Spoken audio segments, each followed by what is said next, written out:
Hi, I am Ishita Batra, and today we will discuss about Galen, who is an ancient Roman forefather of modern psychology.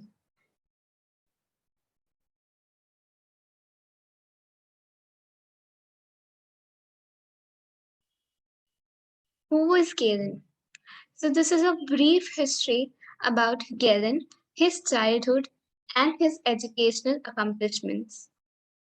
So, Galen was a Greek physician believed to be born between 127 and 132 Common Era.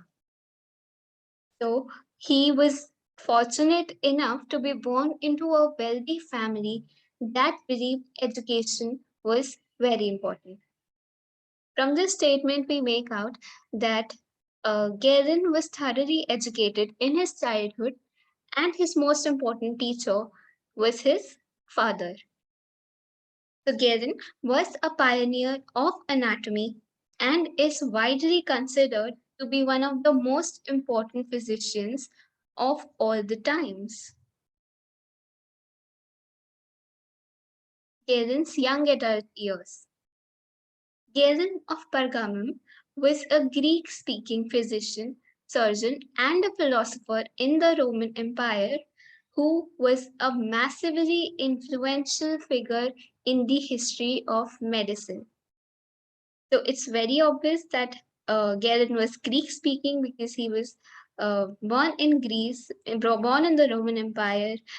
He was physician, surgeon, and a philosopher.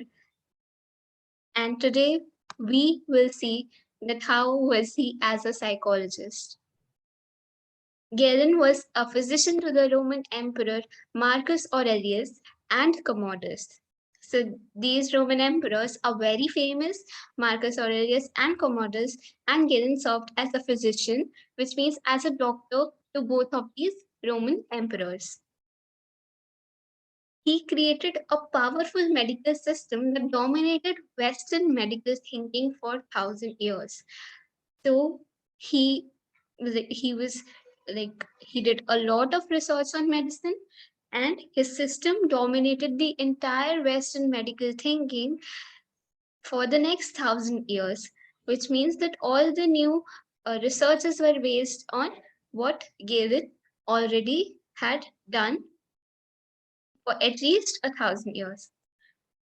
Fascinatingly, as it turns out, he was also an ancient Roman forefather of modern psychology. So in this PPT, we will see that how did he contribute to the field of psychology and how are his principles still used in modern psychology. Galen and psychology. Although he is known best for his contributions to the study of anatomy, he also created a theory about personalities. Sometimes in the 2nd century CE, he published De Temperamentis, which outlined his theory. Galen believed that 4 fluids were responsible for different moods, behaviors, and emotions. So, as we all know that Hippocrates, he said that 4 temperaments, which is sanguine, phlegmatic, melancholic, etc., are responsible for different moods. Galen worked on Hippocrates' theory, and he researched a little more about these temperaments and how the bodily fluids were responsible for those temperaments. Reading the views of early psychological theory he developed over 1800 years ago reveals that he made some truly impressive contributions to a field that would only make serious developmental strides in 19th to 21st century. So he made a very important contribution in the field of psychology that now strides in 19th to 21st century. So isn't it amazing, like a research made 1800 years ago is now playing a very important part in modern psychology. Galen was weeks ahead of his time and even ahead of some of the false views that later psychologists would end up adopting in the 18th century. We all know that there were many false ideas circulating out around psychological problems like possession of spirits, witches, witch hunts, etc. So Galen was leagues ahead of his time and he adopted a more of a scientific approach to the mental problems, and he rejected the Greeks' separation between mind and body. He saw the two as a single psychophysiological system, just as contemporary psychology does today. So he did not believe that mind and body are different. He believed that mind and body are same, which means if something happens to the body, the consequences would happen on the mind as well. And if something happens in mind, the consequences would be felt in the body. He rejected the mind body problem by saying that mind and body were one and that this would one day be empirically demonstrated through science. So, empirically demonstrated means through facts and figures. This would be demonstrated in science in future, according to him. In short, Galen believed that bodily states could cause mental states and that mental disturbances could affect the health of a body, a view which we now know to be correct. So he turned out to be correct that now it is empirically demonstrated that mind and body are not different.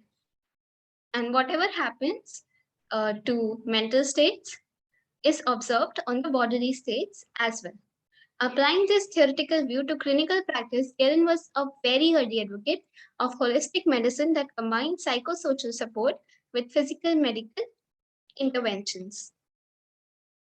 So here we see some three of the greatest philosophers, Greek philosophers. First is Galen, middle one is Avicenna or Ibn Sina. His Greek name was Avicenna, but he was an Islamic scholar. And then on the extreme right, we see Hippocrates. A brief to Hippocrates' humors. So Galen was inspired by work of Hippocrates, who studied the four humors medically around 400 BC. So the four humors, according to Hippocrates, were sanguine, choleric, melancholic, and phlegmatic. These are the four body fluids which are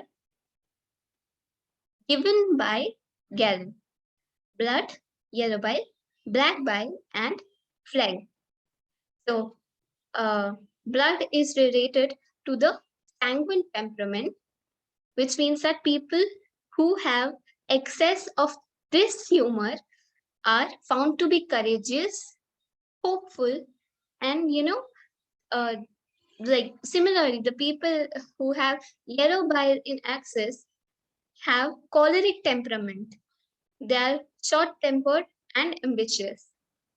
So black bile people are melancholic. They are introspective and sentimental, and people with phlegm are phlegmatic, which means they are calm and unemotional. One of the most important things that Galen gave was talk therapy. We now know that talk therapy is widely practiced in modern psychology today, as you know, it was a very important contribution of Galen. In his treatise on the diagnosis and cure of the soul's passion, he mentioned psychotherapy and talk therapy to prompt an individual to reveal their deepest passions and secrets and eventually cure them of their mental disturbances. This Galenic innovation was an ancient forerunner for both Freudian psychoanalysis and modern psychotherapy. So we all know how talk therapy is important, and for Freudian psychologists and for modern psychotherapy, talk therapy plays a very important role. So this is a very interesting picture which depicts Galen using cupping technique for creating suction with a cup on the skin in order to, as Galen believed, draw toxins and excessive humors to the surface of the skin. This practice would be influential for 1600 years after Galen and even survive as late as 20th century in folk medicine. So this was one of his holistic treatments.